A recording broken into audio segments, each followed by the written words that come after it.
پہلے تو ہمیں بتا دیجئے حکومت کی اسٹیٹڈ پوزیشن آپ کے علم میں ہے؟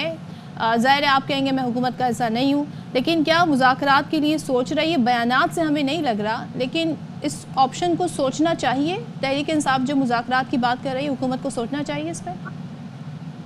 دیکھیں صدف، اگر تو جو آپ نے ابھی کلپ سنوائے پی ٹی آئی کے لوگوں کے، تو اگر وہ مذاکرات کے لیے سنجیدہ ہیں تو اس میں حرج کوئی نہیں، اچھا ہونے چاہیے. مگر یہ نہیں ہو سکتا کہ آپ مذاکرات کے ذریعے مجرموں کو یا ملزموں کو یا جن پہ کیسز ہیں ان کو رہا کروا سکتے ہیں. بھائی اس کا تو ایک طریقہ کار ہے، وہ عدالتیں ہیں، عدالتیں اگر ان کو بیل آؤٹ کرتی ہیں تو آپ رہا کروا سکتے ہیں یا ہو جائیں گے. اور یہ بھی اچھی بات ہے کہ انہوں نے اپنا فاصلہ کر لیا عمران خان سے کہ کوئی ان کی شرط شرائط نہیں ہے کہ عمران خان کو رہا کیا جائے. یہ اچھی بات ہے.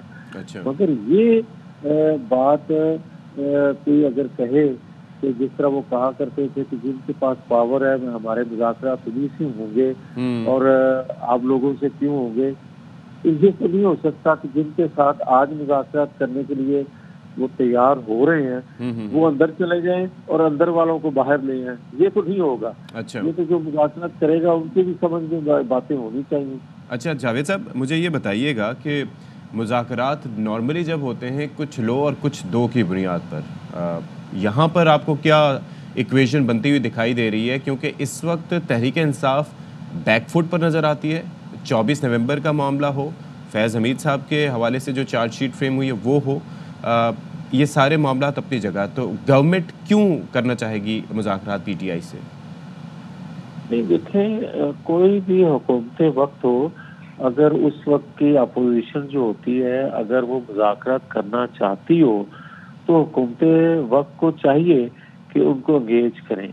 مگر یہ نہیں ہوتا کہ جس طرح آپ بتا رہے ہیں کہ جنرل فیض حمید صاحب کے حوالے سے بھی یا اس کا کھرا جو ہے وہ عمران خان کی طرف جانا ہے، جو کہ جانا ہے. اور اگر انصاف کے تقاضے پورے کرنے ہیں، اگر آپ نے کسی کو آئین قانون کے مطابق سزا دینی ہے تو پھر آپ کو مکمل انصاف کرنا پڑے گا، جس کو لوگ مانیں گے. اس کے بغیر لوگ نہیں مانیں گے. تو دیکھیں فیض حمید نے جو منصوبہ سازش کا بنایا، فیض حمید اکیلے کر سکتے تھے؟ نہیں کر سکتے تھے. اس وقت جو وہ منصوبہ بندی کر رہے تھے اس میں شامل تھے اس وقت دیگر اداروں کے سربراہان جو ہیں، مثلاً اس میں عمران خان شامل تھے، اس میں اس وقت چیف جسٹس شامل تھے. یہ ہو ہی نہیں سکتا کہ یہ سازش جو تھی جو بنائی جا رہی تھی وہ ان کے بغیر مکمل ہو سکے. تو بینیفیشری جو تھے وہ بھی اس کیس میں کٹہرے میں آنے چاہیے. وہ کیوں نہیں آنے چاہیے؟ مگر یہ جو سول نافرمانی کی تحریک کا اناؤنس کرنا یا مذاکرات کا جھانسا دینا، یہ ساری چیزیں جو ہیں یہ فیض حمید کو بچانے کے لیے ایک منصوبے سے کر رہے ہیں تاکہ وہ چیزیں نکلتی عمران خان تک نہ پہنچ سکیں. اچھا، تو ایسے میں جو ڈیفرنٹ آپشنز بھی دیے جا رہے ہیں جاوید لطیف صاحب، قومی حکومت کی بات کی جا رہی ہے، آپ سمجھتے ہیں کہ یہ کہاں سے سلسلہ شروع ہوا؟ یہ بات کیوں کی جا رہی ہے؟ آپ کی گورنمنٹ سے کیوں ایشوز ہو سکتے ہیں؟ اگر فیصل واڈا صاحب تنقید کر رہے ہیں تو ان کی تنقید پہ آپ کوئی تبصرہ کرنا چاہیں گے جب وہ کہتے ہیں جی اپوزیشن تو تھی ہی نہ لائق، حکومت نے بھی معاملات کو صحیح سے ہینڈل نہیں کیا؟ ہاں صدف، آپ جو بات کہہ رہی ہے مجھے یہ بتائیں کہ یہ سادہ اکثریت نہ رکھنے والی جماعت کی حکومت نہیں ہے، یہ بھی قومی حکومت ہی ہے. آپ دیکھیں کہ 3 جماعتوں میں سے ایک جماعت بھی الگ ہو جائے تو حکومت ختم ہو جاتی ہے. اس کا تعداد جو اکثریتی ہے وہ ختم ہو جاتی ہے. تو حکومت جو ہے یہ قومی حکومت ہی ہے. ہاں، جہاں تک تعلق ہے یہ کہنا کہ فلاں جو ہے نالائق ہے اور فلاں جو ہے نالائق نہیں ہے، میرا خیال ہے کہ جس طرح کا ارینجمنٹ کیا گیا تھا 8 فروری کے انتخابات میں، اس میں پھر نتائج ایسے جانے تھے جو آپ کے سامنے ہیں۔ اچھا، لیکن اب آپشنز کیا ہیں؟ اور مجھے یہ بتائیے کہ اگر بات چیت ہوتی ہے تو حکومت کیا گین کر سکتی ہے فردر، یا پی ٹی آئی ان مذاکرات کے نتیجے میں جہاں اس کی پوزیشن بظاہر کمزور ہے وہ کیا حاصل کیا کر سکتے ہیں، اگر آپ کرکس نکال سکیں اس کا؟ دیکھیں بات یہ ہے کہ حکومت کیا حاصل کر سکتی ہے۔ حکومت یہ حاصل کر سکتی ہے کہ پیسفلی وہ اپنے جو بات ہے جو لوگوں تک پہنچانا چاہتے ہیں، اور جو کہ ہوتا ہے اپوزیشن کا کام، کہ وہ فیوچر کی یا وقت کی حکومت پہ تنقید کرتے ہیں، ان کی پالیسیوں پہ، وہ کر سکتے ہیں۔ مگر حکومت کو یہ فائدہ پہنچے گا کہ اگر پرامن طریقے سے کرتے رہیں تو کم از کم وہ جو معیشت کا کوئی تھوڑا بہت نظر آنا شروع ہوا ہے بہتر اہداف، تو وہ کم از کم پورے کر سکتی ہے۔ تیسرا یہ ہے کہ جو غیر ملکی وفود آتے ہیں پاکستان کے اندر، جب یہ اناؤنس کر دیتے ہیں کہ ہم آ رہے ہیں حملہ کرنے کے لیے اسلام آباد، کم از کم اس سے جان چھوٹ جائے گی۔ تو یہ حکومت کو فائدہ ہے اور ان ریٹرن آپ ان لوگ کو کیا آفر کریں گے؟ کیونکہ ان کے مطالبات تو یہی ہیں کہ ہمارے جو کارکن ہیں ان کو رہا کیا جائے، ہمارے جو بانی ہیں ان کی رہائی میں معاونت کی جائے۔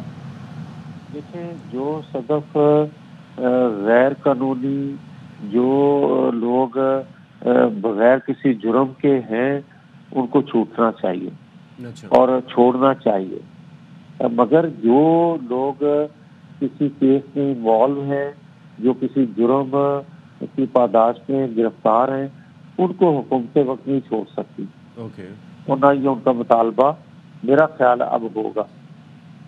اچھا، تو یہ جب ان معاملات میں یا دیگر لوگوں کی رہائی کے معاملات میں جب حکومت کی جانب دیکھا جاتا ہے، جیسے کہ آپ نے بھی ابھی فرمایا کہ یہ معاملات تو عدالت میں ہیں، تو حکومت سے اپوزیشن کیا توقع کرتی ہے کہ کیا پروسیکیوشن جب ہو رہی ہوتی ہے یا جب یہ وہاں پر جو وکلا ہیں جو گورنمنٹ کی سائڈ ریپرزینٹ کرتے ہیں وہ ہاتھ ہلکا کرتے ہوئے کیس کا کمزور چالان پیش کریں، کیا چاہتے ہیں، ایکسپیکٹیشنز کیا ہیں پی ٹی آئی کی؟ دیکھیں جس طرح کہ وہ پہلے ڈیل کرنا چاہتے تھے طاقتور حلقوں سے، اب وہ توقع رکھتے ہیں کہ یہ وہاں اگر ڈیل نہیں ہوتی تو یہاں این آر او مل جائے۔ میرا نہیں خیال کہ حکومت وقت اس پوزیشن میں ہے کہ وہ کسی کو این آر او دے سکے۔ وہ پہلے بھی حکومتیں جو ہوتی ہے سول حکومتیں، وہ کسی کو این آر او دینے کی پوزیشن میں نہیں ہوتی۔ این آر او جہاں سے ملتا ہے یہ سب کے علم میں ہے، مگر جہاں یہ لے گئے ہیں پی ٹی آئی کو، یا جہاں لے گئے ہیں شمنی کو، میرا نہیں خیال کہ کوئی ان کو این آر او دے سکے گا، کیونکہ ان پہ اعتبار نہیں ہے۔ اور دوسرا، وہ غیر ملکی آقا جو ان کو آج تک بتائے ہوئے ہیں، اگر ان کا ایجنڈا پورا نہیں کریں گے تو نہ وہ رہیں گے اور نہ یہاں مقامی کوئی ان کا ساتھ دے سکے گا۔ تو ان کو سوٹ یہ کرتا ہے کہ غیر ملکی آقا جو ہیں ان کے جن کا ایجنڈا یہ لے کے آئے تھے، سی پیک بند کرنا، معیشت کو برباد کرنا، ملک کو دنیا میں تنہا کرنا، یہ ساری، اور جس طرح 6000 کے قریب دہشت گردوں کو انہوں نے چھوڑا، یہ ساری پاکستان کی چیزیں مفاد میں تو نہیں تھی، یہ ان کا ایجنڈا تھا جو آج بھی یہ لے کے پھر رہے ہیں۔ جو فارن فنڈنگ ان کو کی جاتی ہے، جو فارن لابنگ فرم ہائر کی جاتی ہے، یہ ساری چیزیں اب ریاستی اداروں کے پاس ثبوت کے ساتھ موجود ہیں۔ اگر کسی نے اس پہ کمپرومائز کرنا ہے تو پھر ریاست سے دشمنی کرنی ہے کسی نے۔ چلیں، تھینک یو سو مچ۔